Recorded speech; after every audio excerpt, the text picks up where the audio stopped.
Creio que esse despertar que a palestra proporciona, esse chamamento público, né, as palestras seriam em torno de 2h30, 3 horas de palestra, e ficaria muito complicado para ser dado. Eu sei que muitos reclamam quando chega até 1 hora, as pessoas já estão reclamando, né? E às vezes eu pergunto assim, puxa, mas 1 hora de aprendizado por semana, são 4 horas por mês, 48 horas por ano. Não dava de formar nem a primeira série de um aluno. Não dava de a gente aprender a ler, não dava de a gente aprender a escrever, não dava de aprender nenhum idioma, nem receita de bolo. E às vezes a gente quer esse milagre, né? Encontrar com o Cristo 1 hora por semana, quando der. Então ficamos assim, essa meio que a margem dessa verdade, porque a religião do Cristo é a caridade.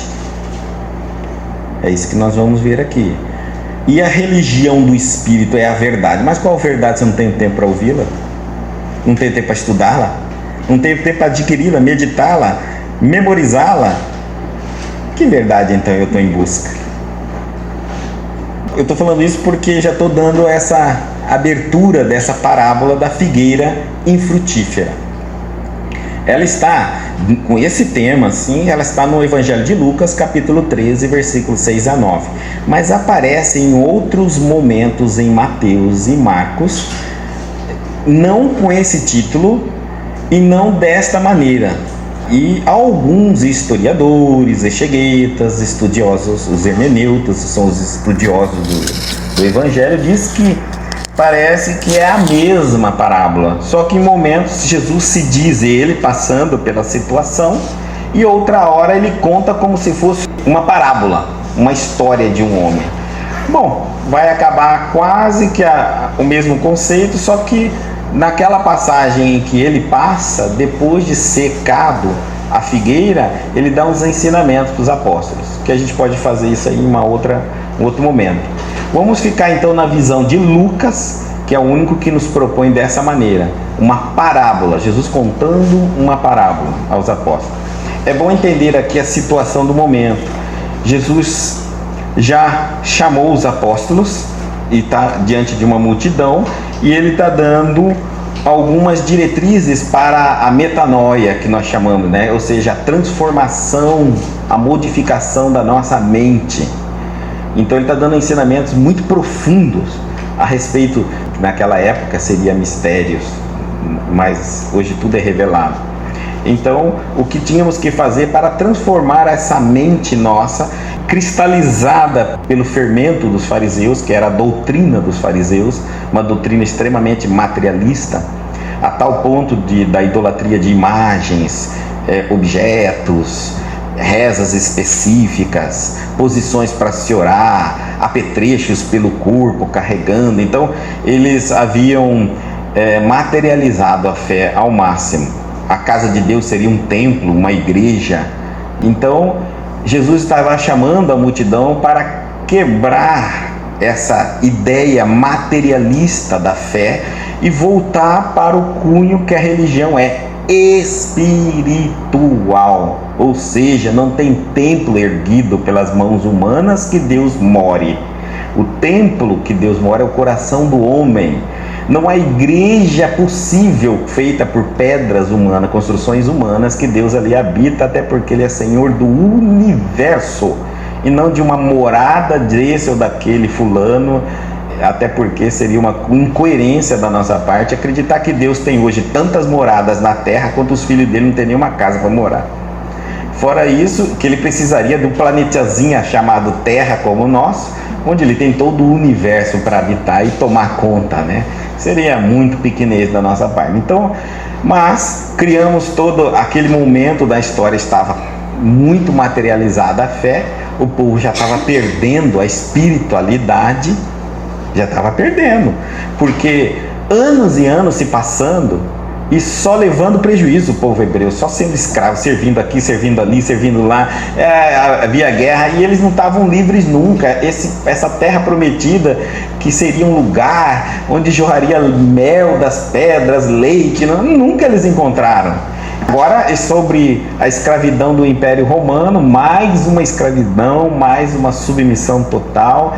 Então a fé já estava desiludida. A religião já estava vendida para os poderes políticos de Roma, ou seja, da impressão que eu estou falando do dia de hoje, né? Os fariseus, né, os senhores, os doutores da lei, já faziam parte também da corte romana. Então ali já tinha um tratado político, ou seja, a Roma utilizava-se da religião para dominar a massa e impedir o movimento do pensamento para não haver rebelião, problemas, etc. Afinal de contas, numa rebelião, tudo tinha que matar todo mundo. E ficar sem escravo não seria solução, era mais fácil apaziguar, controlar o pensamento de um escravo e mantê-lo submisso, e assim nós teríamos a produção sem problema nenhum, até mais ainda produção, e não exterminar os revoltados que tinham. Então eles compravam os fariseus, os saduceus, os escribas, que da época os senhores, os doutores da lei, e pediam para falar a favor de Roma, pagar seus impostos, submissão, de um reino futuro, etc, etc. Bom, aí Jesus veio e veio mostrar para nós que a religião é espiritual. É totalmente espiritual. E deu uma nova esperança para nós. Que mais tarde o próprio farisaísmo, os fariseus, se organizaram e construíram uma outra religião. E aí essa religião englobou o cristianismo, mas não se tornou cristã. Só a englobou, aceitou os princípios do Novo Testamento, mas prega o Antigo Testamento. Que o Antigo Testamento é Moisés, é mosaico, é judeu. E o Novo Testamento é cristão, é para os cristãos, veio do Mestre Jesus.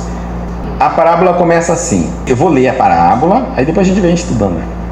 E dizia esta parábola, Jesus contando: um certo homem tinha uma figueira plantada na sua vinha, e foi procurar nela fruto, não achando. E disse ao vinhateiro: eis que há 3 anos venho procurar fruto nesta figueira, e não o acho. Corta-a, porque ocupa ainda a terra inutilmente. E respondendo, ele disse-lhe: Senhor, deixa este ano, que eu cave ao redor dela e jogue adubo. Até, que eu cave ao redor dela e jogue adubo. E se der fruto, ficará, caso contrário, cortarás. Tem muitos entendimentos sobre isso, mas vamos principal nos prender aos ensinamentos espirituais. O que aconteceu na época, que representou para muitos essa parábola, que foi quase a exterminação de Jerusalém e do povo judeu ali com a tomada de Jerusalém, poderia ter representado a forma como Cristo diz: estou dando um tempo, mas esse povo não vai mudar, não mudando, elimina-se. Mas não está aqui nós cogitamos a parte dessa história, não. Até porque não é como afirmar isso. Mas nós podemos dizer o seguinte: nós podemos entender muito fácil a parábola quando a gente coloca ela num campo espiritual e psicológico. Como tudo na Bíblia tem a ver conosco, comigo, com cada um de vocês, e não uma história de um povo de 2000 anos atrás, em que momento eu posso me encontrar ali dentro, fazendo essa reflexão? Um certo homem, não disse quem, mas um certo homem tinha uma figueira plantada na sua vinha. Isso, gente, era costume da época. A videira forma-se uma parreira. Então, aqueles que conhecem a plantação de vinho sabem que tem um pé, vários pés, eles sobem, eles são uma trepadeira, elas sobem e fica por cima, fazendo aqueles pergolados quase que naturais da própria planta. Embaixo fica a terra, sombra, fica muito gostoso. Só que dá a impressão quando você chega que a terra mesmo não está se usando. No meio daquela plantação gigante, é possível ficar acima da nossa cabeça. Então você consegue andar por baixo da plantação de vinha. Então o que eles faziam, como eram trepadeiras, eles diziam assim: olha, e essa terra toda aqui, né? Vai servir para quê? Porque os troncos da videira são localizados. Eles sobem e ficam formando aqueles pergolados, onde a uva fica aqui em cima para ser colhida. Então eles falaram assim, bom, vamos plantar embaixo, vamos aproveitar a terra, é muita terra para ficar aqui juntando mato, ou nós temos que cuidar para que o mato não venha e as pragas também não venham. Então eles plantavam a figueira. A vinha tinha um simbolismo de sabedoria espiritual na época, era como eles entendiam, sabedoria espiritual. E a figueira, que muitos dizem representar, é uma briga dos estudiosos, Jerusalém, o povo judeu, há contradições. Então eles diziam assim, vamos plantar, vamos aproveitar e plantar a figueira. Naquele momento estava plantada as figueiras, aproveitando a terra, e foi procurar nela fruto, e não achando. Bom, agora nós vamos entender como que era a lei da época. Para ele procurar fruto e não achar, para ele ir procurar o fruto, então ele já deve ter cumprido algumas regras. Essa figueira já deveria ter mais de 3 épocas, ou 3 anos, ou 3 produções de fruto. Porque a lei está escrita em Levítico, no capítulo 19, versículo 23 ao 25. E quando tiverdes entrado na terra e plantardes toda árvore de comer, ser-vos-á incircunciso o seu fruto. 3 anos o será incircunciso. Dele não se comerá. Porém, no 4º ano, o seu fruto será santo para dar louvores ao Senhor. Também não vai comer. Agora, e no 5º ano comereis o seu fruto para... Aí ele vai falando o restante. Bom, então nós estamos entendendo que a lei aqui, se esse homem vai na videira e não encontra, bom, ele já sabia que aquela videira já ultrapassou o 4º ciclo dela, o 4º período produtivo dela. Então por isso é que ele está indo lá. Caso contrário, se ele chegasse antes desse período, ele não estaria reclamando em nada. Ela está no período dela mesmo, de amadurecimento, de tratamento, de adubação, de cuidados especiais que ela precisa. E mesmo que tivesse florida de figo, ele não poderia comer, então ele não reclamaria. Se ele vai reclamar dela, é porque ela deveria estar no 5º ano de produção. Isso é importante vocês gravarem para a gente dar a sequência. E disse vinhateiro: eis que há 3 anos venho procurar fruto nessa figueira. Poxa, então ele vem há 3 anos, 5, 6, 7 anos seria, certo? 4 que é dela de direito. Vamos dizer que ele tivesse começado mais cedo, foi no 4º ano procurar alguma coisa ali, mas nos 3 primeiros ele não poderia, senão ele não estaria reclamando. Ele diria assim: eu venho aos 3 anos procurar, e alguém ia dizer: olha, você está descumprindo a lei em Levítico. Não pode. Agora, o 4º, a não ser que você vai colher isso para ofertar ao Senhor toda a produção. Vamos colocar então que ele, no 4º ano que ele foi lá buscar, porque talvez ele quisesse doar isso para o Senhor e não encontrou. Bom, quando a gente vai enxugando um pouquinho, a gente vai entendendo os números. O Evangelho de João é muito cabalístico nesse ponto, ele é, porque ele trabalha muito com a numerologia. Mas nós estamos vendo Lucas. E Lucas faz questão de citar que há 3 anos. Inclusive na passagem que eu falei para vocês, logo no começo da palestra, que se confunde muito com essa, onde Jesus é esse personagem, ele também faz mais ou menos esses critérios de data, período, ano, porque nós não sabemos exatamente. A Bíblia fala-nos de período e não data precisa. Estamos falando de um mundo espiritual, onde o mundo espiritual não é dirigido pelo calendário romano.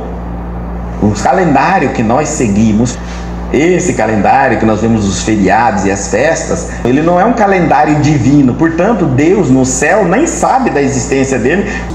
Não ensinaram ainda Deus ler o calendário. Nós temos outros calendários, os calendários chineses. Então só na Terra, só no nosso planetinha, não temos um único calendário. Quanto mais imaginar que todo mundo espiritual, se nem nós, humanos, nos orientamos por um único calendário, imaginar que todo mundo espiritual do universo se orienta pelo calendário romano. Seria um ato de irracionalidade da nossa parte. Portanto, quando ele fala assim 3 anos, ele não está falando 3 anos do calendário romano. ou do calendário oriental, ou do calendário chinês, ou do calendário sei lá mais o que. Tá? Ele está falando 3 anos. Ciclos. Quanto significa 3 anos? Não sabemos. No mundo espiritual, só Deus sabe. Para nós, temos algumas ideias, citando aqui, quando o mundo, a Terra foi construída em 6 e 7 ele descansa, 6 períodos. E nós podemos pensar dias, ano, mês, do que você está falando? Do calendário romano? Ou até o calendário tem um problema no cálculo que vocês devem ter percebido. Nós temos que ajeitar essas contas que nós fazemos, colocando 29 em fevereiro, outra vez 28, para fazer os acertos, porque isso é a rotação do Sol, etc. Então, se o nosso calendário é formado pela rotação do Sol em torno da Terra e a Terra em torno de si mesmo, então o mundo espiritual tem Sol, tem Terra? Não tem, portanto não tem um calendário nosso. E nós não somos o exemplo de todo o universo de inteligência. Deve ser outra contagem de tempo, que talvez mais precisa que a nossa, porque esse calendário que nós criamos, ele adapta as nossas necessidades, mais ou menos, ainda dando uma ajeitadinha aqui, meio que uma amarrada ali, né? Mas adapta. Só que no mundo espiritual, nós temos as notícias de que esses calendários são formados por períodos, que esses períodos são missões de cumprimento, tempo que se leva, etc. Então, eis que 3 anos, quando nós ajeitamos isso para compreender a nossa visão, 3 anos, venho procurar fruto nesta videira. Então vamos colocar aqui que ele respeitou, porque ele era o senhor da videira. Imagina se ele não conhecia a regra do processo. Então 3 anos ele não incomodou a videira. 3 anos ele adubou, cuidou, molhou. Puxa. No 4º ele foi lá para pegar a primeira produção para ofertar ao Senhor. Não encontrou. Voltou no 5º, não encontrou. Voltou no 6º, não encontrou de novo. Aí ele reclamou e disse: olha, eu estou cuidando essa terra aqui, eu estou mantendo plantas infrutíferas. Bom, vamos entender agora o que ele vai fazer, qual é a atitude dele. Ele vai mandar cortá-la, porque ocupa ainda a terra inutilmente. Está dizendo, olha, já era para ter cortada. E isso aqui é uma parábola. Então quando alguém pensa assim, mas Jesus não ia matar um vegetal. Tá, então vamos dizer porque ele contou uma parábola, não é? Mas nas outras 2 parábolas que eu citei, dos outros evangelistas, ele mesmo seca a figueira. Então ele faz esse ato. Por quê? Porque para nós é um escândalo, né? A gente pensa, eu usei mesmo a palavra matar, mas para Deus não existe a morte, existe reciclar, renovar, refazer, que para nós, apegada ainda muito às células materiais do corpo, onde só os olhos nossos conseguem ver, então o desfazimento dela é a morte. Esquecemos que é apenas uma desconstrução molecular atômica, retornando ao estado primitivo das células para a reconstrução de novos corpos. É tudo na natureza, nada se perde, nada se guia, tudo é transformado. Ou a gente acha que realmente esse corpinho nosso aqui antes não foi o átomo de uma bananeira, de uma bocaiúva, de um passarinho, de um lagarto, da cobra. Ora, quando nós morremos, o nosso corpo vira pó. Esse pó vai para onde? Para a raiz das árvores. Alguém pode ter comido aquela maçã e está comendo parte do corpinho de Newton, de Einstein, do que for. Qual é a diferença? O importante é que na natureza tudo se transforma. E isso mesmo, essa é a grandiosa magia do amor, onde tudo se participa, cada elemento participa de tudo, tudo está contido em tudo. Até na matéria que nós tentamos separá-la tanto, o amor divino a unifica num determinado momento e reparte isso como um bolo para as necessidades do planeta. E isso constantemente retorna para a contabilidade divina e é redistribuído novamente para o planeta, para a necessidade. Então, quando ele manda cortar, ele está utilizando uma lei, a lei de destruição. Existe uma lei, lá no Livro dos Espíritos, existe uma parte que é a 3ª parte, capítulo 5 da lei de destruição. Tem várias leis lá, lei do amor, da conservação, lei do trabalho, lei da destruição. lei do progresso, vai embora, um monte, parece-me que 11 leis, se eu não me engano, mas que quando a gente lê, é até um desafio para todos nós. Estudar as leis e tentar enxergar qual delas significa os 10 mandamentos, entre os 10 mandamentos, porque na verdade tem ali um mandamento e tem uma referência nas leis. Tem sim, você vai perceber.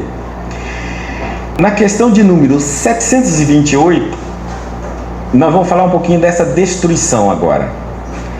É lei da natureza a destruição? Kardec pergunta aos espíritos e ele responde: preciso é que tudo se destrua para renascer e se regenerar, porque o que chamais destruição não passa de uma transformação que tem por fim a renovação e melhoria dos seres vivos. Quando ele fala melhoria física, genética, é necessário desfazer uma matéria para uma reconstrução de uma nova, mais adaptada ao nosso ar, à nossa poluição. Hoje nossos corpos conseguem, por exemplo, um paulista lá, que já vive há gerações e gerações na cidade de São Paulo, tem um corpo hoje mais resistente à poluição.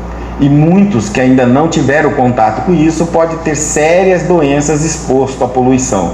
Quando a gente diz que o corpo acostumou, é que significa de gerações e gerações houve mutações genéticas que se adaptam ao clima, à natureza, uma série de situações.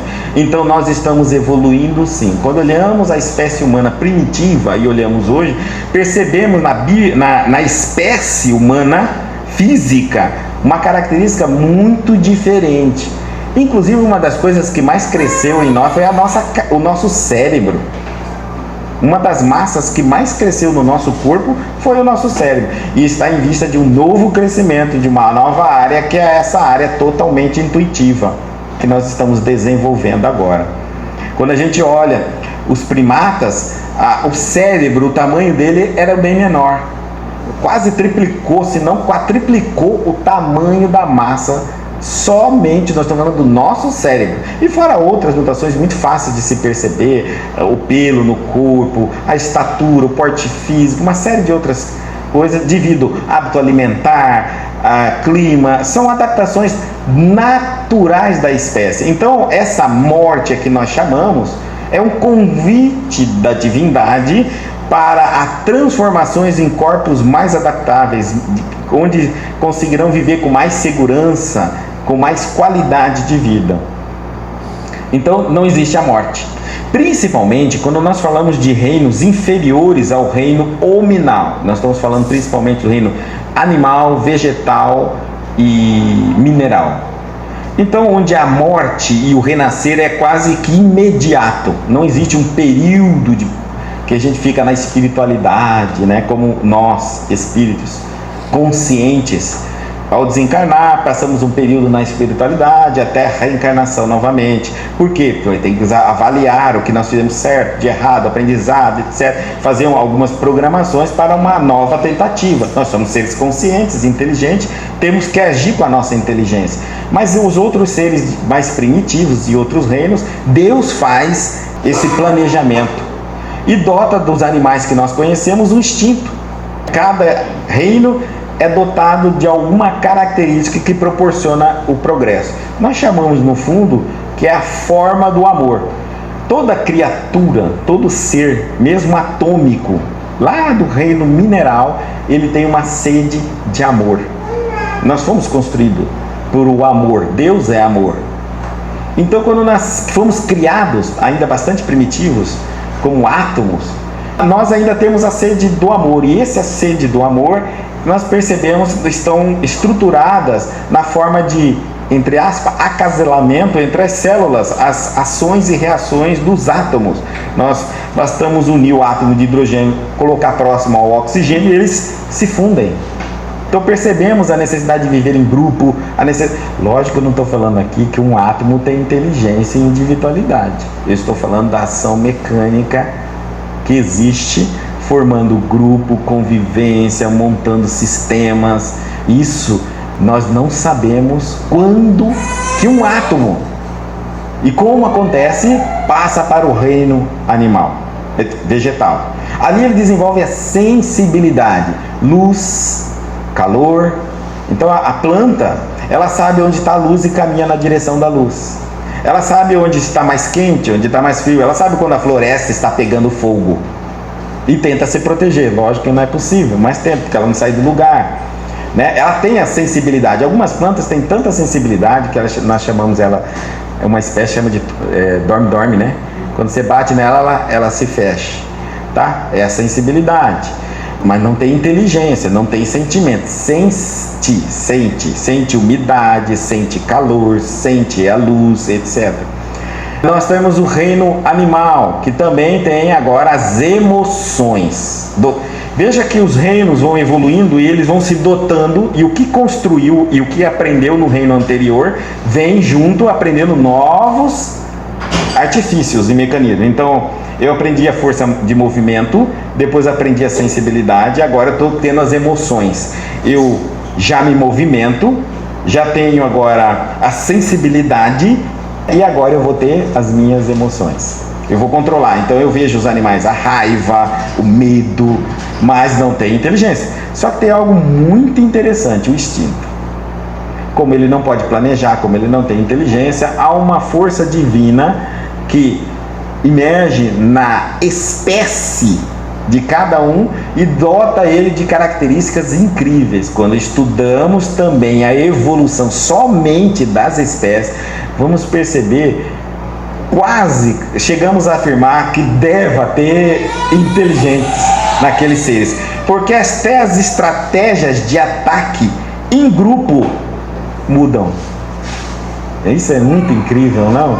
Às vezes a vítima ou a presa desenvolve uma técnica de escapar da técnica que eles atacam em grupo. Então eles renovam essa técnica de ataque para pegar essa próxima presa lá. Enfim, há uma evolução incrível também nas espécies. Chegando então ao reino nominal, que nós estamos aí, espíritos que já desdobram a parte da inteligência, a percepção de si mesmo, e aí é um momento em que eu acho que Deus fala assim para nós: bom, agora já tem inteligência, segue por sua conta. Eu te doto agora de livre-arbítrio. Até hoje eu te carreguei no colo, meu filho. Em todos os reinos, eu escolhi tudo para você. Quando que ia chover, onde que você ia ficar, como que era a aglomeração, quando você ia reproduzir, quando você ia comer, como é que você ia caçar, como é que você ia sobreviver. Fiz você nascer exatamente no local onde você sobreviveria, a possibilidade. Quer dizer, nem isso, você não precisou trabalhar no sentido de construir casa, ganhar dinheiro, nem nada. Eu te sustentei tudo. Agora eu te dei inteligência. E junto com a inteligência eu te dei o livre-arbítrio. Agora cabe a você construir o seu destino. E o que até então você fez, até então a necessidade, afastou você, a matéria afasta-nos da espiritualidade. Agora, meu filho, você tem inteligência e livre-arbítrio. Encontre o caminho novamente da casa do Pai. Todos nós somos os filhos pródigos daquela parábola, que estamos aí tentando achar paz, amor, esperança, equilíbrio, mas muito longe da casa do Pai. Quando esgotarmos todas as possibilidades, todos os recursos que Deus nos deu, inteligência, boa vontade, fé, chamada fé nossa, tudo, esperança, quando a gente não aguentar mais, falar: Senhor, eu vim de um lar onde eu tinha tudo, onde eu era um espírito imortal, onde não havia doença, não havia absolutamente nada, nem desgaste físico, muito menos a morte. Hoje eu vivo como um nada nesse mundo, submetendo às leis físicas, eu sendo espírito e livre disso tudo, escravizado e crucificado numa matéria.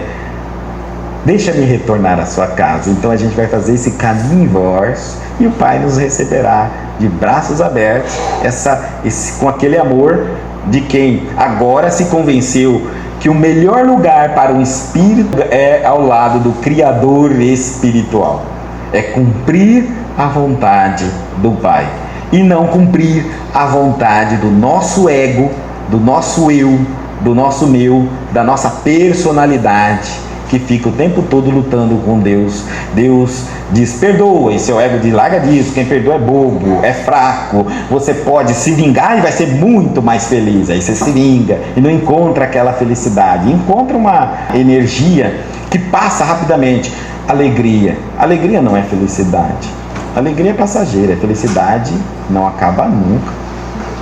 Enfim, a letra A, que é uma pergunta dentro dela, da 728, diz assim: o instinto de destruição teria sido dado aos seres vivos por desígnios providenciais? Os espíritos respondem: as criaturas são instrumentos de que Deus se serve para chegar aos fins que objetiva. Para se alimentarem, os seres vivos, não está dizendo somente os homens, mas os seres vivos reciprocamente se destroem. Destruição é esta que obedece a um duplo fim: manutenção do equilíbrio na reprodução, que poderia tornar-se excessiva, e utilização dos despojos do invólucro exterior que sofre a destruição. Esse invólucro é simplesmente acessório e não a parte essencial do ser pensante. A parte essencial é o princípio inteligente, que não se pode destruir e se elabora nas metamorfoses diversas por que passa. Observa que os espíritos, a vida física, para eles é uma necessidade do enclausulamento do espírito para adquirirmos experiência, conhecimento e tudo mais, mas jamais pensar que o reino de Deus está na terra, quando o próprio Cristo diz: meu reino não é deste mundo. E nós estamos lutando para nos dar bem neste mundo, dominar este mundo, ser o senhor deste mundo, ganhar muito dinheiro neste mundo e viver aqui para todo sempre. Se descobríssemos a forma da imortalidade, tomaríamos para viver nesse mundo. Não é contraditório isso? Parece que nós estamos tentando um caminho completamente inverso daquilo que Jesus nos prometeu. Por que você quer tanta felicidade neste mundo, se neste mundo não é teu? Não é melhor sacrifícios deste e neste mundo para a obtenção do mundo verdadeiro nosso, do reino de Deus que Jesus nos prometeu? Não seria melhor que eu sofra um pouco, que eu passe necessidades por um pouco, que eu leve prejuízos por um pouco tempo? Quantos? 100 anos, quem muito viver. A maioria de nós não vai chegar a 100 anos, não. Mas que, partindo daqui, você vai obter as compensações necessárias por causa da tua evolução para ter o desfruto no mundo espiritual, que é o verdadeiro mundo. E hoje nós estamos percebendo o desequilíbrio da humanidade em trocar tudo que é espiritualidade pelo materialismo, tentando agarrar com as mãos e fechar no cofre, se possível, a paz, o equilíbrio, a harmonia. Isso não é possível. Então todos nós vamos morrer, todos nós vamos partir daqui, dia cedo, dia tarde. Um viverá 100, outros menos do que 100. E o que então nós viemos fazer aqui? Só esperar a morte? Nós viemos aqui aprender com as dificuldades. Então por que você lamenta tanto das dificuldades? Elas são as grandes chances que você tem para verificar a sua capacidade de inteligência, a sua fé, suas experiências, para sair dessa situação, ou passar por ela, ou conviver com ela lado a lado. Há coisas que não tem solução nessa vida. Que bom, né? Você vai falar assim, porque com certeza tem na outra vida. Não foi assim que Jesus nos ensinou, que os cegos enxergarão, que os surdos ouvirão, mas não disse nessa vida. Imagina, se eu tenho um mal hoje que me ataca e eu não tenho solução para ele, aparentemente, porque se eu envelhecer, isso vai desaparecer, a alergia pode modificar, eu tenho um processo que eu posso recuperar no meu corpo e possa desaparecer, mas está me matando hoje essa alergia. Mas o médico me disse que daqui mais ou menos 20 anos eu vou ficar livre. A ciência está nos mostrando, assim, sinalizando para você que você vai ter um período e vai ficar livre. E às vezes a gente está pensando assim, meu Deus, que tanto sofrimento. E quando você olha do seu lado, o que é cego, que nasceu cego vai morrer cego, que é surdo, que nasceu surdo vai morrer surdo. Esse não tem nem ideia, nem sonha que vai ver, ouvir e andar nesta vida. E às vezes está mais feliz do que você, que tem um período apenas dessa existência. Sabe aquele período que você vai ter um problema financeiro, um problema de saúde, um problema de relacionamento, um problema espiritual, enfim, é um período. Há pessoas que nascem com um problema que não vão se ver livre até a morte. São os problemas congênitos de saúde, que a medicina ainda não tem resposta. Então, você ainda é um felizardo. E ainda não tinha pensado nisso. É um felizardo. Tá? Não se revolte. Tente o máximo que você puder, mas uma ideia muito tranquila. Sempre dizendo, ainda bem que eu não sou aquele que morre com. Eu sei que um dia passará. E aquele que vai morrer com, dizer para ele que também passará. Quando nesta outra vida ele volta a enxergar, até porque o espírito não enxerga pelos olhos, ele enxerga pelo corpo todo, ele não tem órgão visual como nós, né? Ele volta para o corpo espiritual, que é o corpo criado por Deus, olha só, perfeito, né? Que não tem mazelas, e não é o corpo criado pelo sistema biológico nosso, né? Que tem problemas, dificuldade, falhas de genéticas e etc, etc. 729. Se a regeneração dos seres faz necessária a destruição, por que os cerca a natureza de meios de preservação e conservação? Ora, se é necessário morrer, destruir, acabar, por que a natureza nos tenta conservar? A fim de que a destruição não se dê antes do tempo. Toda destruição antecipada obsta ao desenvolvimento do princípio inteligente, da evolução do espírito. Eu não posso morrer antes da hora, eu não posso perder cada segundo da minha vida na terra, na matéria, é um aprendizado gigantesco.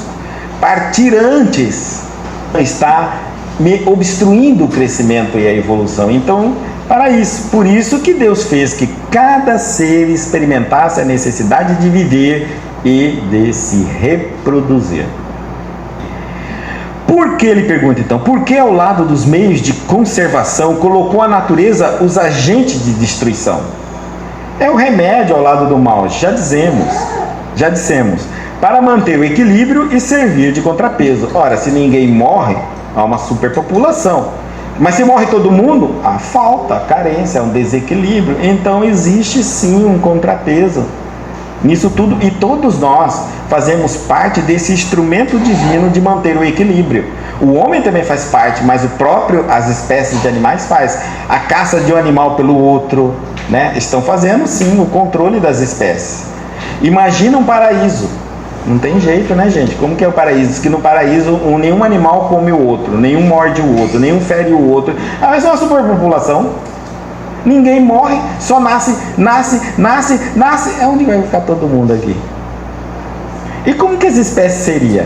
Porque as espécies têm suas próprias características. O que nós estamos fazendo é vocês pensarem, refletirem sobre mensagem que vocês ouviram há milênios de anos e não refletem. Imagine um mundo onde um animal não fica bravo com o outro. Como que é a espécie de um leão, que é uma espécie de animais que a característica dele é ser bravo? No mundo onde há esse paraíso, ele é manso. Então ele não é aquele animal. Imagina, ele perdeu a característica. Um caçador, ele não caça mais. Você já viu uma espécie que é dotada de determinadas características que isso aí não coadunam com o paraíso, então eles são modificados e viram perfeitinhos dentro do paraíso. Aí você vai chegar lá, mas isso aí não é normal, a gente vai falar assim, isso aqui é esquisito. Já pensando, o jacaré andando com um outro animal nas costas, um brincando com o outro, e a coisa vai ficar meio estranha. Pois é por isso que esse paraíso que a gente coloca na nossa cabeça não existe. Porque há equilíbrio até naquilo que a gente não compreende como equilíbrio. Graças ao estudo, ao avanço da ciência, a própria biologia está mostrando que existe uma enorme mão divina e uma enorme misericórdia divina em todas as espécies do nosso planeta. Que por mais que a gente olhe aquela cena triste, o leão vai lá e come a caça dele, a gente fica com dó da caça. Aí é o equilíbrio e o equilíbrio. Que tudo que ocorre não existe o mal é a maneira como julgamos o acontecimento. Mas a cena e o fato é uma perfeita harmonia no equilíbrio da lei de Deus. E às vezes o homem interfere de maneira errada. Aí está. Os animais não fazem isso de maneira errada porque respeitam o instinto, que é o amor divino. Mas o homem tem o livre-arbítrio e que quebra e desrespeita as leis de equilíbrio. 732. Será idêntica em todos os mundos a necessidade de destruição. Kardec, desde aquela época, já sabia que não existia só a Terra em todo o universo. Sabia que existia outros mundos, outras civilizações. Nós não estamos estudando a figueira estéreo aqui? A mudança de mente, Jesus tentou promover isso na humanidade e não conseguiu. Não conseguiu, que até o espiritismo hoje, se nós observar, eles estão tendendo a ser um espiritismo catolicista. Já tem imagem até de espírito, já tem imagem, já tem quadro de Bezerra, quadro de não sei o que. Daqui a pouco já tem gente lá ofertando velinha, fazendo promessa para o santo Bezerra curar fulano de tal. É muito triste a cabeça nossa de tentar voltar para uma coisa que nós estamos tentando sair há milênios de anos. E que os espíritos estão fazendo todo um esforço, inclusive com a vinda de Jesus. Metanoia, mudança de mentalidade. Não somos uma religião mais ou menos católica. Não somos uma religião modificada da luterana. Não somos alguma coisa esquisita da Umbanda. Nós somos espíritas. E o espiritismo não tem nada a ver. Nada a ver. Essas normas, essas coisas que a gente coloca, é da nossa cabeça de querer unir uma coisa que não tem nada a ver com a outra, para ficar mais fácil da gente entender, porque não queremos fazer o esforço de abandonar o velho para aprender algo novo, totalmente novo. Trocamos os santos que curam doenças por outros espíritos que eram médicos no mundo material e cura no mundo espiritual. É triste isso, não é triste? Hoje eu não tenho a paróquia de São Francisco de Assis, mas eu tenho o centro espírita de Bezerra de Menezes, porque lá faz cirurgia espiritual. Trocou o nome da paróquia, mas o paroquiano continua mesmo, vai até com o tercinho se brincar, na fila para ser curado, se não estiver segurando ainda uma tela. E alguns ainda com a imagem, que eu já vi até também a foto de Bezerra ao lado, oração de Bezerra de Menezes. Até santinho nós estamos fazendo. Vocês acreditam nisso? Então é difícil, porque a chamada do espiritismo é uma metanoia, uma mudança, é um corte de ligação completo. Agora eu sei que é difícil ter uma religião sem vínculo e sem manias das antigas religiões. É difícil, mas eu tenho que fazer o esforço. Eu tenho que fazer o esforço para evoluir a minha capacidade de fé. Fé em um Deus que está presente em tudo, dentro e fora de você, e não em determinados centros espíritas ou ao lado de determinados médiums. É muito triste a gente pensar que vai conversar com um médium porque aquele médium é mais forte que o outro médium. Já trocamos agora o nome de sacerdote para médium. Então precisa falar com o padre, com o bispo. O bispo é mais poderoso que o padre, porque ele é mais evoluído. O arcebispo, começamos a hierarquia dentro do espiritismo. Vê como é difícil arrancar-nos a raiz do processo. Mas vamos fazendo um esforço. Metanoia. Aqui ele está dizendo assim: em todos os mundos é igual essa lei de... Ele está mostrando para nós, essa pergunta é tendenciosa. Ela quer abrir a cabeça do espírito e dizer: espíritas, nunca pensa que só existe a Terra. Não, vamos começar por nós, então, como é para nós, né? Espíritas, nunca pensa que todo o universo é Cuiabá. Vamos começar mais ainda por nós aqui, nós estamos aqui no CPA. Que todo o universo é o CPA 3. E que Não existe também só o Cuiabá, o Brasil, a Terra, a sua galáxia, a sua Via Láctea. Gente, é infinito. Conseguiram compreender o que eu estou querendo dizer? Quando te derem uma regra, uma norma, a primeira coisa que você tem que pensar assim, para um pouquinho com esse negócio aí. Eu sou espírito, cidadão. Eu estou na Terra, não sou da Terra. Que norma, que regra é essa? Que lei que é essa? De onde vem isso aí? Não, se você não segurar aqui e não pular 3 vezes, não vai dar certo. E eu fico imaginando o marciano pegando, pulando 3 vezes lá. Será que ele tem perna? Será que a gravidade lá é a mesma que a nossa? Ou você acha que só a Terra é o único planeta habitado de todo o universo? Então olha a resposta dos espíritos, muito, muito clara. Guarda proporções com o estado mais ou menos material dos mundos. Fantástico isso. Pode a gente não acreditar, mas há mundos bem diferentes do nosso. E que vivem muito melhor do que nós. Sem ter a mínima das manias e das nossas crenças. Sem ter o mínimo dos padrões viciosos de comportamento nosso. E são mundos muito mais evoluídos do que o nosso. Mas também há mundos inferiores ao nosso. Muito mais inferiores do que o nosso. Então, tudo que eu aprendo no Espiritismo, a visão é o que é a verdade quando ela ainda relaciona com a realidade. E como eu faço a relação das leis com a realidade? Entendendo sempre, se um biólogo, se um cientista, se um psicólogo tiver fechado dentro de uma única visão, ele vai se perder. Ele pode decretar que aquela espécie ocorre sempre daquela forma em todo o universo. E se a gente disser, talvez essa espécie em um outro planeta fosse mais desenvolvida, a gravidade lá muda, o oxigênio lá muda, até uma planta poderia mudar. Podemos recriar alguns ambientes em alguns locais e podemos produzir o que nós temos aqui, mas podemos fazer modificações do ambiente, podemos modificar a química do solo, podemos mudar a natureza das formações.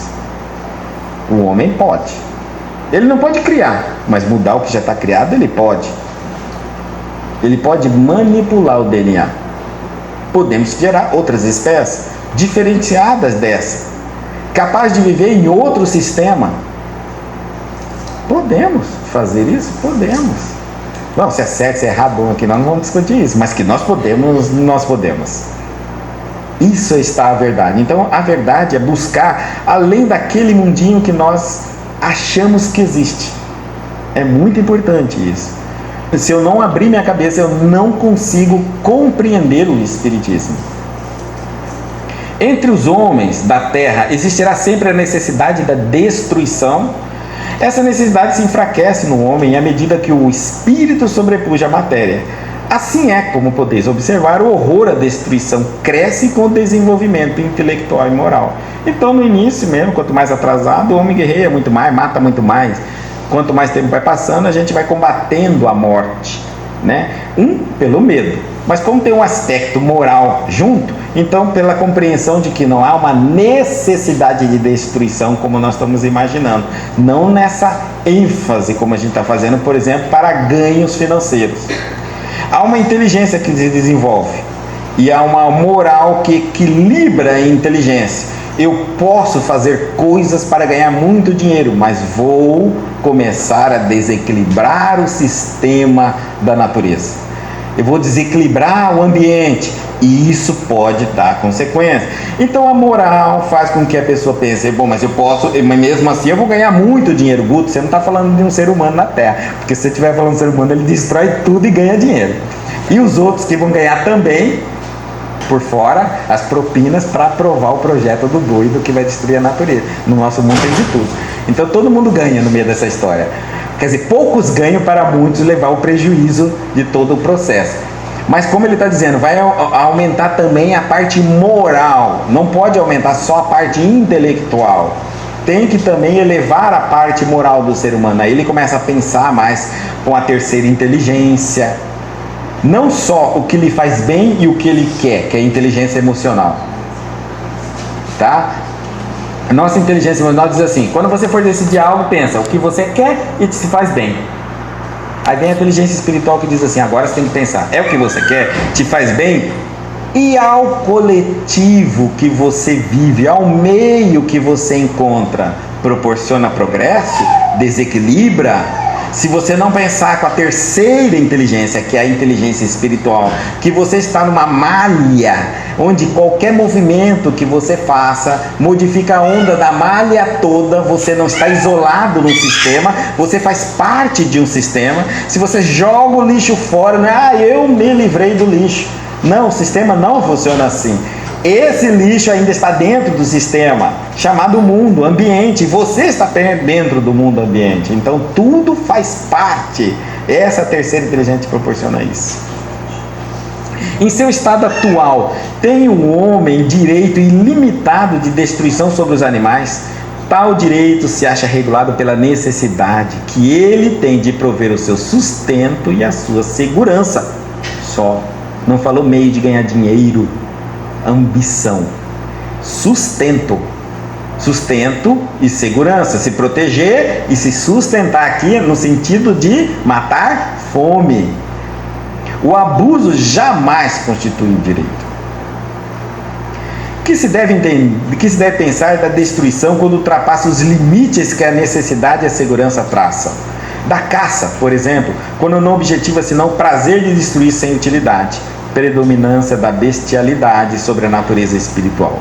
Toda destruição que excede os limites da necessidade é uma violação da lei de Deus. Os animais só destroem para a satisfação de suas necessidades, enquanto que o homem, dotado do livre-arbítrio, destrói sem necessidade. Terá que prestar conta do abuso da liberdade que lhe foi concedida. Por isso significa que cede aos maus instintos. Mostrando aqui para nós, porque eu coloquei essa questão, prestar conta. Mas esse prestar conta não é a alguém fora de você, é a si próprio, a tua própria consciência. É importante entender isso, porque ele vai utilizar do porquê mandar cortar a figueira, arrancar aquilo que não produz fruto, tá? Não só para gerar espaços para as novas espécies crescerem, né? Porque como eu disse, nós estamos num sistema. Se alguém ele para muita coisa atrás dele. Você não é um ato isolado, né? É um planejamento divino. Então, se algo acontece, está emperrando, elimina aquele processo e libera o espaço para os que têm interesse na evolução crescerem e progredirem. Pronto, final. Especial merecimento terão os povos que levam ao excesso o escrúpulo quanto à destruição dos animais.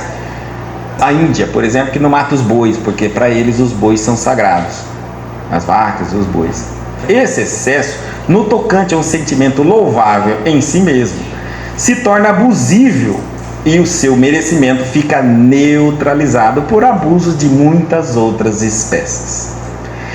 Entre tais povos há mais temor supersticioso do que a verdadeira bondade. Ou seja, não adianta a gente tapar o sal com a peneira. Eu cuido do boi e mato a galinha até, exploro a galinha, exploro o ovo. Você está entendendo? Olha, na lei é tudo equilíbrio. Tá certo? E aí eu digo que eu cuido dos animais porque eu cuido só do boi e da vaca. Mas não cuido das outras espécies. Se todas as espécies são criação divina, eu tenho que dar um cuidado especial a todos. Imagina que exista a mão mesmo de Deus na natureza, atendendo a todas as espécies, até as microscópias. Todas elas são regidas pelo amor divino. Nenhuma tem preferência a outra. E quando a gente faz isso, é mais crendice, espiritualismo, né? Coisa da nossa cabeça, que faz com que a gente faça um ato por temor e não por amor. Lembra que na lei divina o que vale muito é a intenção pelo qual nós fazemos e não somente o que se faz. Eu posso fazer o mal pode fazer as mesmas coisas que o bem.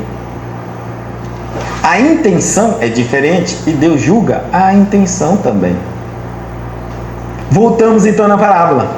Por isso, nós vamos ver Jesus secando uma videira. A lei de destruição é uma lei compreensível, necessária, percebendo que a figueira, a genética dela não poderia trazer o benefício, ela estaria ali ocupando um espaço na terra. Eliminá-la para dar espaço a uma outra que produziria o figo seria uma boa opção, até porque os elementos espirituais contidos naquela figueira que não daria o fruto, eles podem renascer na mesma figueira e agora dando fruto, desempenhando com mais vigor, chegando ao ápice da sua própria evolução, da tua própria espécie, e até se cruzando, né, seria o nome dado, cruzando, sei lá, com outras espécies, sei lá, e poderia haver modificações. Então, nós também vamos perceber que, no caso de espécies mais simples que o homem, que o reino mineral e que o reino animal, a necessidade de exterminação pode ser até pelo próprio homem controlada.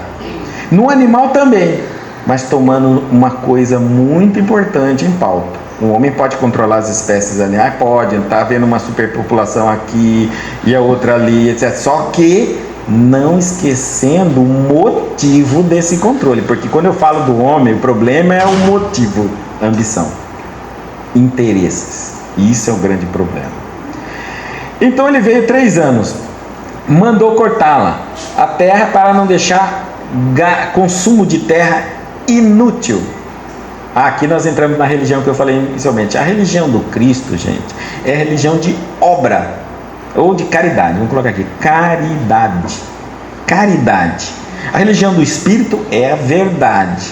Então nós, como espíritos, perseguimos a verdade com o nome que ela tiver. Não importa o nome que se dão à verdade. Se é verdade, é ali que eu vou estar, é ali que eu vou ouvir, é ali que eu vou seguir. Porque nós não temos bandeira religiosa, títulos religiosos criados pelos homens, é a necessidade humana. O Espírito tem necessidade da verdade. Como é que eu vou saber que eu estou me encontrando com a verdade? Quando essa verdade faz você refletir sobre você mesmo. Quando você observa você através do espelho da teoria que você ouve. Quando você estiver dentro de uma teoria que te aplaude, que te envaidece e que não mostra em você nada que você tenha que mudar, você não está com a verdade, porque flor que se cheira nós não somos. Isso nós temos certeza absoluta, perfeitos e santos menos ainda. Então eu preciso encontrar com a verdade. Agora entra a coisa, a verdade é doída, porque ela mostrar o que somos, o que não queremos enxergar, nossa sombra, nossos defeitos, nossos vícios, nossas má tendências. Por que a verdade tem que mostrar? Por isso que ela é uma luz, considerada luz. Jesus é a luz do mundo. Por que é uma luz na escuridão? Porque é onde eu não quero fuçar naquele poço chamado personalidade, defeito, tudo de ruim da minha característica espiritual. Então vem a luz da verdade e mostra quanta coisa tem que ser trabalhada ali dentro.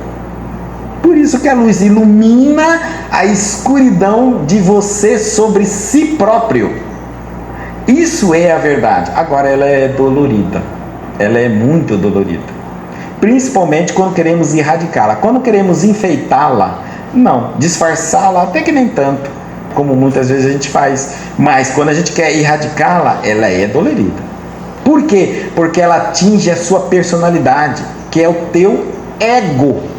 É ele que se fere, não é você que se ofende. Quem fica ofendido contra uma verdade não é você, seu espírito, porque o seu espírito sabe a verdade sobre si próprio. É o teu ego. É ele que diz: como você fala um negócio desse pra mim? Imagina eu, mas como que eu vou aceitar isso? É teu ego. Porque teu espírito fala assim: olha, você pode falar o que você quiser, mas que se é isso, e bem pior. E bem pior do que isso. Olha que o Senhor vai responder. O videiro que está ali trabalhando, né? Não é o Senhor dono da videira. Ele mandou cortar. Mas quem trabalha ali diz assim: Senhor, deixa este ano um tempo a mais, até que eu cave ao redor dela e jogue adubo. Então vamos entender isso para nós. Como a gente não sabe, mas aproximadamente a gente estima que a cada 3 reencarnações há uma cobrança de mudança de mentalidade, ou seja, de comportamento, quando é nós, falando de nós. Puxa, 3 reencarnações, Guto, é muito tempo. Vamos supor que é muito difícil você viver 100 anos em cada uma delas. Então você só viveu na vida física 300 anos. Que cada reencarnação entre você morrer e renascer se dá em torno de 300, 400 anos. Vamos colocar em 300, 900. Olha, você é cobrado a cada mais ou menos 1000 anos. Puxa, não é bastante tempo essa misericórdia de Deus? Ele te dá 1000 anos para você mudar em alguma coisa na sua vida. A cada 1000 anos, você é cobrado de tudo aquilo que você foi tratado, conservado, ensinado, experimentado, aproveitado. Por 1000 anos, você é abastecida pela misericórdia de Deus. Por 1000 anos você entra em contato com a verdade. Por 1000 anos você encontra as experiências da verdade. E depois vem alguém cobrar você depois de 1000 anos. O que você virou aí no meio disso tudo? Se você não der algum fruto, pelo amor de Deus, né? Vamos ter que cortar. Como que vai cortar a nossa árvore? Guto, como que é cortar a nossa árvore? A árvore, nós entendemos que porque a árvore é encaixada no solo da terra e enraizada no planeta, absorve as energias, os minerais do planeta. É uma vida terrícola, material. Quando um espírito não faz isso, faz mais ou menos. Você, o espírito, é livre. No entanto, ele está hoje preso num corpo material que o usa todo, está enraizado, inclusive, no planeta Terra.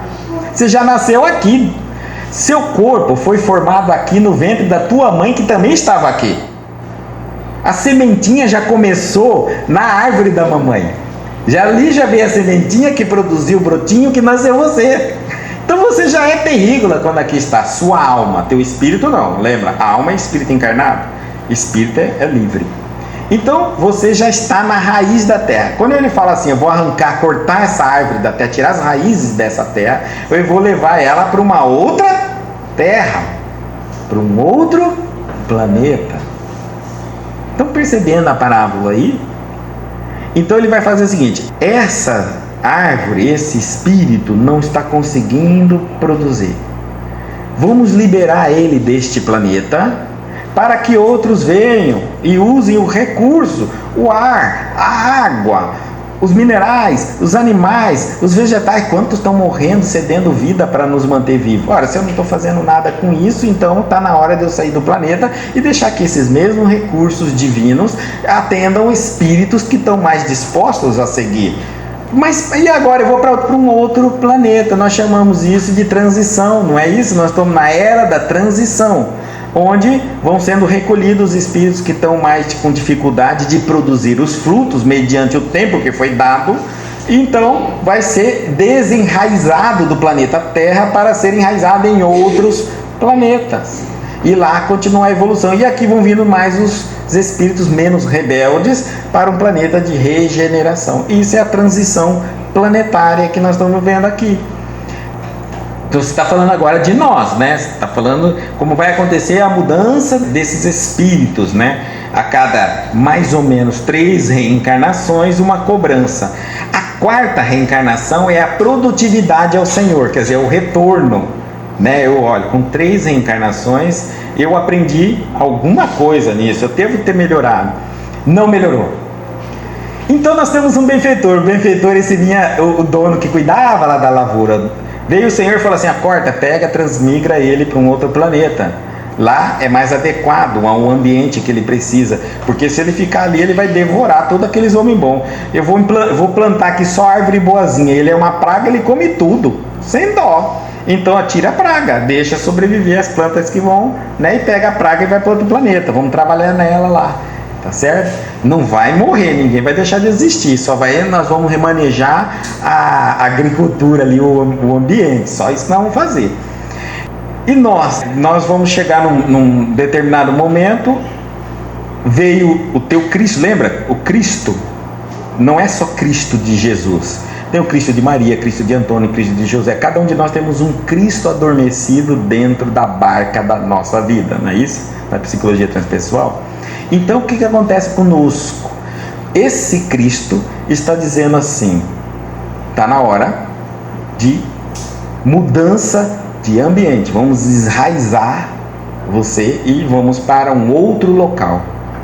Mas que todos nós temos um benfeitor. Sabe aquele espírito carinhoso, anjo da guarda? Esse tal de anjo da guarda é catolicismo, tá? Anjo da guarda, anjo é angelical, tá certo? Anjo da guarda já é católico, né? Então é benfeitor, né? É um benfeitor, é um espírito que te protege. Ele te escolheu normalmente, né? Difícil você escolher um espírito evoluído. Normalmente o espírito evoluído te conhece mais do que você conhece ele, né? Então, ele te escolheu. Bom, agora vamos tentar entender isso. Aí ele vai e pede ao Cristo: olha, dá mais um ano, dá mais um tempo, dá mais uma reencarnação. Primeira coisa que eu vou fazer com ele, eu vou cortar ao redor, para adubar ele. O que é cortar ao redor? Eu vou desligar ele de todo o materialismo. Ai, agora doeu, porque vocês já vão falar assim: ixi, já estou pensando assim, ele vai nascer bem pobre, com tanta dificuldade, ele vai ter muita dificuldade, porque eu vou desligar ele de tudo que prende ele à terra, a matéria, conforto, ilusão, tudo. Porque como essa árvore está enraizada na terra, ele está pegando todo o potencial da terra. Então calma, não vamos tratar ela assim, vamos cortar em volta, vamos cavar bem em volta, vamos isolar um pouquinho aqui. Aí a gente joga adubo, ele vai comer ou vai se alimentar daquilo que é necessário para ele produzir. E não ficar aí nessa vidana, né? Pegando a raiz, vai embora, vai crescer para tudo. Não, vai comer daqui. Eu vou jogar o adubo aqui, ele vai comer aqui. Esse adubo, vocês vão falar, mas e o que é o adubo? Esse adubo é o seguinte: agora não é só enraizar ele, vamos jogar ele lá na África, não vamos jogar ele na Etiópia, né? Vamos jogar ele em algum lugar assim que. Na Síria? Na Síria, em lugares assim que. Por quê? Porque ele já está pronto. Lembra? Ele já passou as 3 reencarnações, já está na quarta, ele está pronto. É que, às vezes, o comodismo, o excesso de comodismo, né? A sociedade, a postura, aquelas coisas que a gente se ilude, não deixa o espaço para a gente fazer o que a gente veio fazer. E aí quando a gente desencarna, fala: mas eu não pude fazer isso porque minha agenda estava cheia, tinha tantos compromissos, tinha que atender fulano, tinha que atender o ciclano. Aí fala: então vamos remeter. Calma, você não produziu dessa vez, vai mais uma. Agora você vai nascer num lugar onde você vai ser um João Ninguém. E lá sua agenda única é com Deus, íntimo e a serviço do próximo. E o adubo? Bom, o adubo, gente, também é uma forma deles tratar. Esse aí é quando eles retiram o materialismo da pessoa, quando a pessoa está pronta a produzir e não consegue produzir porque ela não tem tempo. O outro é quando ela não consegue ainda, gente, assimilar 3 reencarnações, ela não consegue assimilar. Às vezes você tem que dar uma ajudadinha no solo, na plantinha, fazer alguma coisinha para, nas espécies, até para ela assimilar, não é tão fácil assim não. Então um dos adubos que os nossos benfeitores fazem, a programação espiritual nossa vamos colocá-lo ele no ambiente de nascimento, propício para ele. Aí eu vou falando assim: olha, às vezes você é aquele que nasceu na sua família e quer seguir um caminho melhor, todo mundo fala mal, mete o pau, todo mundo bebe, você não bebe, todo mundo fuma, você não fuma, não usa droga, você não usa, todo mundo, ninguém tem religião, você tem. Ave Maria, então você é a ovelha negra moral, né, da moral humana, mas é a ovelha branca da moral divina. E vai sofrer muito por isso, muita perseguição. Por quê? Você vai falar: por que eu nasci assim, aqui nessa família, onde nem de Jesus esse povo fala e eu não vivo sem Jesus? Não era mais fácil eu nascer num convento? Não, porque aí é que está. Esse é seu adubo, tá certo? Esse é seu adubo para aquela família. Aquela família, você vai ser o adubo dela. Se você for nascido numa família, pai, mãe, são tudo religioso, todo mundo vai na religião, todo mundo é isso, e você é a ovelha negra da família, que não quer religião, né? Você tá ali, você vai falar, mas por que meu pai não é igual o pai e a mãe de fulano, que deixa ele sair, que deixa ele aquilo, meu pai quer que eu estudo, meu pai quer que eu tenha religião, meu pai quer que eu seja uma pessoa de boa índole, meu pai não trapaceia ninguém, não rouba ninguém, ainda bate em mim quando eu faço, entendeu? Então, por que eu nasci? Parece que eu estou na família errada. Então, nesse caso, eles são o seu adubo. Estão entendendo? Não está na família errada, você está tudo certo. Ou você é o adubo de alguém, ou alguém, aquelas pessoas são o seu adubo. Vai te dar chance de você aprender convivendo com o certo. Amizades boas e cultas. Às vezes a família é terrível, precária. Mas você começa a arranjar amigos, e amigos bons, cultos, que pode lhe ensinar num bate-papo, numa brincadeira. Você está tendo oportunidade de ouvir falar, de saber que aquilo existe. Porque eu só posso decidir pelo que eu sei, gente. Pelo que eu não sei, não tem como decidir. Se eu só sei um caminho, eu só tenho esse caminho. Eu só posso dizer, eu estou pensando qual dos caminhos é quando eu tenho mais conhecimento de outros caminhos. Então esses são os seus amigos. Se não, um círculo de espiritualistas ao seu redor. Você nasce num bairro espírita, por exemplo. Todo mundo é espírita. Aí você pensa, mas que coisa estranha aqui, né? Pois é, que necessidade de um adubo jogou você, esse capetinha, nasceu lá no bairro espírita. Sei lá, você sai dali e já topa com Allan Kardec, tropeça, cai na mão de André. Nada disso ainda adianta.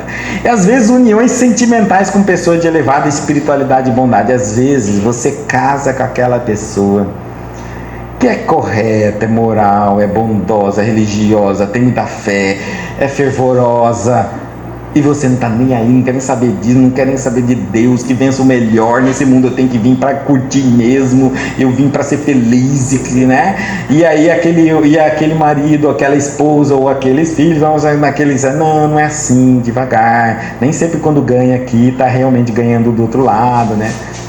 Então, a união sentimental com as pessoas, porque vocês estão percebendo que esse convívio do joio e do trigo é para que o trigo contamine o joio, por amor, por convivência, não é por chamada de atenção, por favor, irmão, sai daqui chamando a atenção de todo mundo.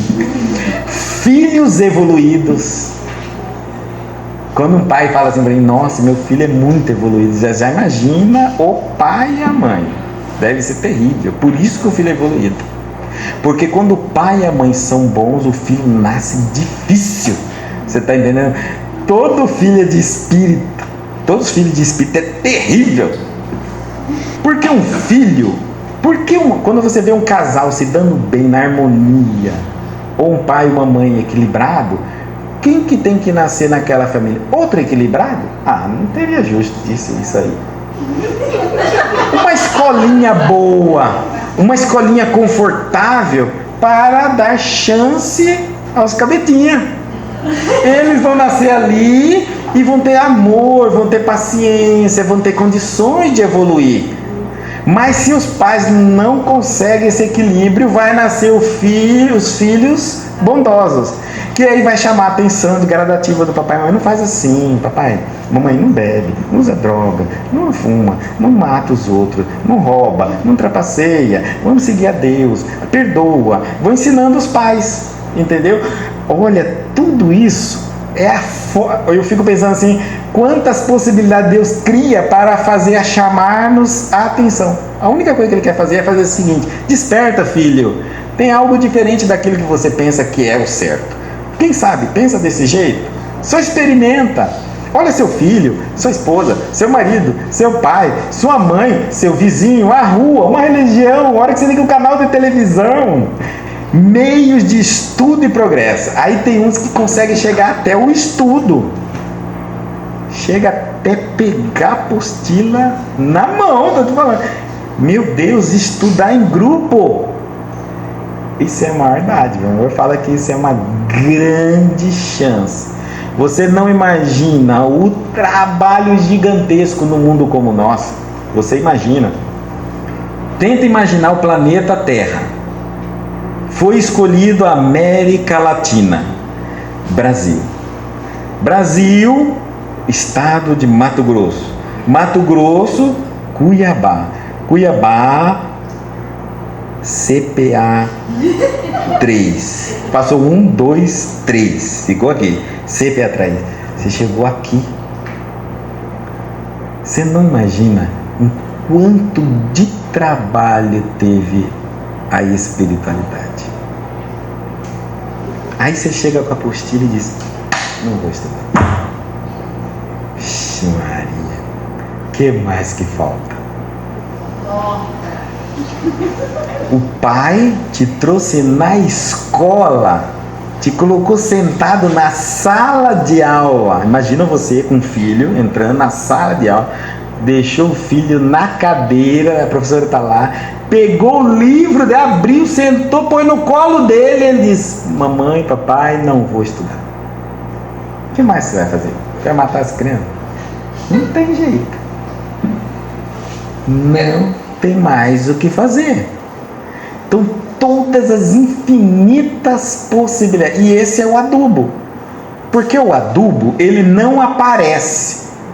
Ele se miscua ali na terra. Bom, ele some ali. Você não vê o adubo, mas ele é muito importante. Você não vê ele no fruto, nem no caule, nem na folha, mas eles mantêm aquela árvore. Tudo isso é para que aprendamos. Só tem uma maneira de entrar para mudar a sua mente: o aprendizado, a educação. Se nós não conseguirmos entender que o aprender coisas novas é a única maneira que faz você pensar diferente do que você pensa, você não vai conseguir mudar. Não vai. Você pode achar que está mudando, mas a mente sua, principalmente teu ego, ela faz uma pequena ilusão. Há diversas formas de você cometer o mesmo erro. Pararam para pensar nisso? Chama-se teorias secundárias. Milhares de explicações para te dar direito de fazer coisas que você não tem direito. Milhares de porquê para te colocar numa posição de correto e certo quando você não a tem. E só o conhecimento faz essa claridade. Porém, o conhecimento não é tudo. Bom, nós não podemos fechar aqui a palestra dizendo que é conhecimento, senão vocês vão estudar e também vão ficar com outro problema quando a gente estuda e vira um caramujo. Por quê? Porque o conhecimento, ele nos faz perceber a verdade. Quando eu estou assimilando ela só faz eu enxergar o quanto sou ignorante, o quanto não sei nada. Quanto mais eu estudo, mais eu percebo que há muitas coisas que eu não sei, mas posso aprender, que eu não sei e que nunca vou saber nessa existência. Porque eu só consigo saber o tamanho da pequenez que eu sou quando eu consigo sair de mim e enxergar a imensidão que é o universo. E eu só consigo fazer isso com o conhecimento. Sem o conhecimento, eu penso que todo o planeta fala cuiabano, porque o cuiabano não fala nem português, assim, ele fala especial, bem cuiabano, né? Então, ele fala cuiabano. Ele só vai perceber que existe outro idioma, francês, inglês, quando ele for para a escola, quando ele estudar. Senão ele pensa que realmente ele pode conhecer o mundo falando cuiabano, e não vai conseguir. Por isso ele é importante. Só que ele é importante não para nos envaidecer e dizer para nós quanto tempo você já está aqui, porque isso não significa nada. Você pode passar 20 anos dentro do centro espírita e não aprender nada. O conhecimento verdadeiro é aquele que quanto mais você o estuda, mais você tem vergonha de si mesmo, de saber que o que você não sabe ainda é muito maior do que a pequenez que você conseguiu assimilar. E quando você estiver nesse mar, nessa onda de vibração, isso impede você a vaidade. e faz com que você pense que é importante dividir o pouco, miníssimo que você sabe, rapidamente, para que outros não entram no mesmo campo do envaidecimento e da ignorância. É muito triste uma reencarnação inteira e um pedido de fruto do seu Cristo interno. E aí, e se der fruto ficará, caso contrário cortará. E para a gente encerrar, então, nós vamos uma mensagem de Chico Xavier que eu acho que fecha bastante isso que nós estamos falando. Na vida, não vale tanto o que temos, nem tanto o que somos. Pouco importa o que você tem. Aliás, tudo que você tem, você pode acreditar ou não, você pode perder da noite pro dia. Amanhã você pode não ter mais. Principalmente material. Nem a saúde do seu corpo você pode garantir para amanhã. Você luta para ficar saudável, mas amanhã você pode acordar doente. Nem o que você é no sentido social da nossa vida. Porque todo título que te dão é títulos humanos. Talvez você se surpreenda que você não tenha direito a um título espiritual. Até porque os títulos humanos, até inclusive os títulos de santo dado por religiões que se dizem capazes de intitular uma pessoa como santo ou não santo, né, também foram equivocadas. Porque são títulos humanos. Qualquer título que você receba de um homem, de um ser humano, é um título humano. E ele não tem nada a ver com um título divino.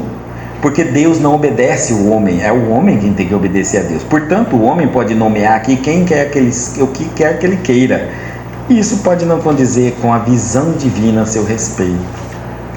Vale o que realizamos com aquilo que possuímos. Aqui é uma mensagem assim: se você tem um limão só, faça uma limonada. Não espera uma plantação de limão para fazer alguma coisa. Não espera rios de dinheiro para fazer caridade. Não espera um conhecimento imenso para poder começar a ensinar. Não espera nada de muito para poder dividir. Divida com o que você tem. A caridade mais bem vista é a da viúva, lembra? Que ela pega o único dinheiro que ela tem e joga no gasofilácio. E todo mundo ri dela porque ela joga um dinheirinho, uma moedinha, quando todo mundo chegava lá e virava aqueles tintilhar das moedas caindo naquele barulho, e todo mundo falava: olha, isso aí doou muito pro templo. E ela chegou e jogou uma moeda. Lembra que Jesus disse? Só que ela deu aquilo que ela tinha. Essa é a caridade, não é aquilo que abunda, é aquilo que lhe falta, é aquilo que você tem. Então, o que você tem de conhecimento, de bondade, de boas intenções, de boas atitudes, esse pouco, é isso que o Cristo quer. Ele não quer ninguém que se especialize para dividir. Ele quer que você apenas divida o que você tem, na onde você se encontra. Na onde você se encontra. E acima de tudo, importa o que fazemos de nós. Acima de tudo. Porque se todo o trabalho que você faz para o outro, pelo outro, com o outro, nós chamamos de caridade, se todo serviço e toda ação do bem não transformar você numa coisa melhor, você perdeu tempo. Você perdeu um grande tempo nessa terra. Você pode salvar uma cidade inteira, mas você ficará e vai morrer afogado. Porque não existe ninguém pegando carona nas asas do outro. Cada um vai para o céu com as suas asas. Então, nesse sentido da caridade, quando eu faço algo a alguém, não estou fazendo algo para ninguém, estou fazendo algo a mim, que representa esse alguém se eu estivesse na mesma condição. Tudo que eu estou fazendo, quando eu dou um copo de água a uma pessoa, eu tenho que estar consciente de que não é porque eu tenho água sou melhor que ele. Não é porque eu estou podendo dar e posso sustentar. Não. É porque eu me vejo nele. E o que eu gostaria que estivessem fazendo quando eu estivesse com sede, aquele que tem água? Daria o copo d'água. Estou fazendo nele a imagem projetada de mim no amanhã. Estou me libertando dessa necessidade de passar por isso. Vocês estão conseguindo entender? Se o universo te promove acontecimentos e situações que você necessita para evoluir, e existem duas formas de você aprender para não necessitar passar por aquilo. Primeira, vendo o exemplo dos outros. Se alguém põe a mão no fogo, eu não vou pôr, não sou bobo. E não põe, não queima a minha. O outro é passando pela experiência. Ah, mas ele é bobo, ele colocou a mão assim, eu ponho assim, não queima. Vai lá e queima também. Pronto, mas também aprendeu. Experiência dos outros e a sua própria experiência. São as duas formas de você aprender nesse universo. Concorda comigo? Muito bem, se são assim, eu posso estar aprendendo ao dar. Antes que um dia eu me torne um mendigo, a precisar de água de alguém para me dar e entender que se alguém me der um copo d'água, ali naquele momento eu vou aprender que puxa, como é bom a caridade dos outros, então eu não preciso passar por isso desde que a cena desenrole na minha mente e eu pense, como aquele mendigo que me pede água, o que eu faço por ele é o que eu gostaria que fizesse por mim. Acabei de acertar conta com a minha justiça. Eu sei o que fazer. Não preciso passar sede. Mas se eu, por orgulho, digo, pede macaco, não quero mais saber de você, não, vai pedir para o outro, isso, aquilo, e não consigo, não me toca o coração, estou dizendo à minha consciência, preciso dessa experiência. Eu só vou conseguir aprender quando estiver no lugar deste homem, verdadeiramente. Então o amor divino atende o seu pedido e vai te dar todas as condições por amor a seu crescimento, a sua evolução. Deus vai abrir possibilidade de você passar a sede necessária e pedir a água. Veja que tudo é amor, nada é castigo e nem punição. Tudo há uma necessidade. E é um Pai amoroso que entende as nossas necessidades, até as mais íntimas nossas, aquela que a gente nunca falou para ninguém.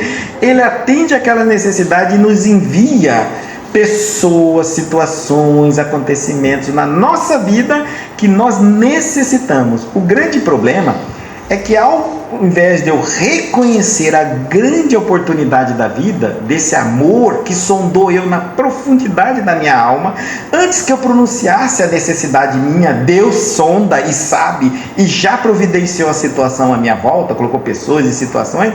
Ao invés de eu pensar assim, nossa, que Deus presente na minha vida, o meu ego entra e diz assim, eu não mereço isso. Isso é uma injustiça. Deus está errado. Se Deus não errou por ninguém, hoje Ele errou comigo, porque eu não mereço passar por isso, eu não necessito disso, isso não está me ensinando em nada, é uma falha divina. O seu ego vai manter essa mensagem até que você humildemente recupere a visão espiritual e pense, puxa Pai, em que momento, em que intimidade você está comigo, que eu nem sequer sabia que eu necessitava disso, e vós consumou um pedido inconsciente do meu espírito. O amor de Deus até antecipa a sua necessidade, mas nós não reconhecemos. Então eu vou passar agora a reconhecer esse amor que nos envolve, porque se ele está dentro e fora de nós, eu não preciso nem falar, ele já sabe. E aquilo que acontece que você não sabe, ele sabe. Então, antes que você diga que é necessário ou que não é, que é justo ou que não é, que é bom ou é mal, pensa que Deus consentiu, Jesus permitiu, a pleia de anjos que existe no céu autorizou, os bons espíritos que te amam, deixou, o seu anjo da guarda é conivente. Quem é você para dizer que está errado? Está certo. Produza o fruto enquanto pode produzir, com aquilo que você tem, com aquilo que é possível. É possível produzir? Observa, quando a gente olha pessoas que ainda estão, cada pessoa está num nível de evolução, todos nós estamos em níveis diferentes. Mas quando eu olho para mim, eu digo assim, puxa, aonde eu já encontro, com a lucidez que eu já tenho, eu não posso ser o expert do mundo, nem o mais sábio do mundo, mas aquele pouco que eu tenho, isso aqui pode matar a fome, a sede, consolar, desvendar, dar um pouco de luz. Alguma coisa eu posso, porque já está na hora de eu marcar essa minha existência. Marcar a existência não para os outros, para mim. É marcar na minha vida qual foi o momento que eu participei como filho de Deus. Porque quando a gente desencarna, nós não lembramos dos erros, só dos erros que cometemos, a não ser dos erros premeditados.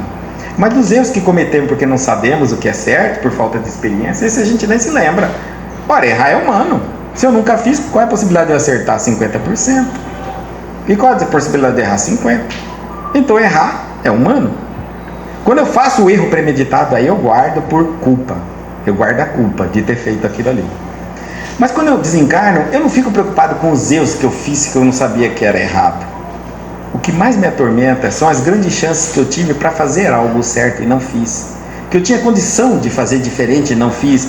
Que eu tinha condição de evoluir e não evoluí. Que eu tinha conhecimento para fazer uma boa escolha e não fiz. Isso tudo porque eu cedi aos impulsos do meu ego. Ele foi mais forte.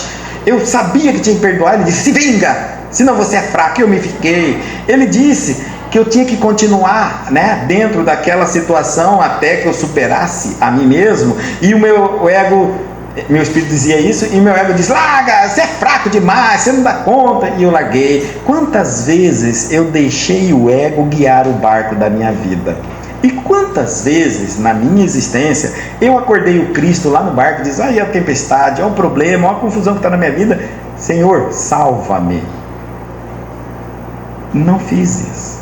Eu chamei o ego, e o ego dizia então o que eu tinha que fazer, e eu fiz certo ou errado. E isso aí faz com que a gente se lembre como fossem os momentos em que eu renunciei o Cristo, a escolha, a verdade, o correto, o bem, o equilíbrio, para priorizar a minha personalidade, o meu desejo, o meu eu, a forma como eu quero, como eu gosto, como eu acho, e não a forma como Cristo acha, como Deus quer, como Deus. Então, todas as vezes que eu passar uma existência fortalecendo a minha personalidade, ao desencarnar eu vou ter um maior problema na minha existência. É me ver livre de uma personalidade que eu alimentei muito dentro de mim. Eu morro e chega do outro lado, depois de 100, 200, 300 anos, alguém entra em contato comigo e diz, quem é você? Eu digo, eu sou Guto. Não. Guto, você foi há 300 anos. Hoje, nem Guto você não é mais, porque você já morreu no mundo físico há 300 anos. Portanto, Guto, você foi. Eu quero saber quem você é agora, após 300 anos, depois de deixar o Guto. Eu não vou saber responder. Que sexo você é? Homem. Não, homem você foi na última reencarnação. E na antes essa você foi mulher, na outra também foi homem, depois na última foi homem. Agora você é homem ou você é mulher? Não, eu sou homem, porque tem dificuldade de desenraizar. Você é espírito e não tem sexo. Se Deus te mandar nascer na próxima mulher, você nasce. E sem conflitos de sexualidade, porque você é rebeldia. Bom, onde você mora? Em Cuiabá. Não, Guto, há 300 anos você mora em Cuiabá. Sabe aquele planeta? Espero que não aconteça, mas vamos supor que 300 anos já passou muito, 3 milhões de anos. Nem existe mais, porque era da antiga extinto planeta Terra. Não tem mais hoje. A massa acabou. O sistema galáctico, o Sol, acabou. E tudo aquilo foi, inclusive a Terra. Agora eu quero saber onde você mora. São respostas que nós temos que fazer para nós como espírito. Nós não somos personagens. Estamos em um personagem temporário, histórico. É uma fotografia de um tempo.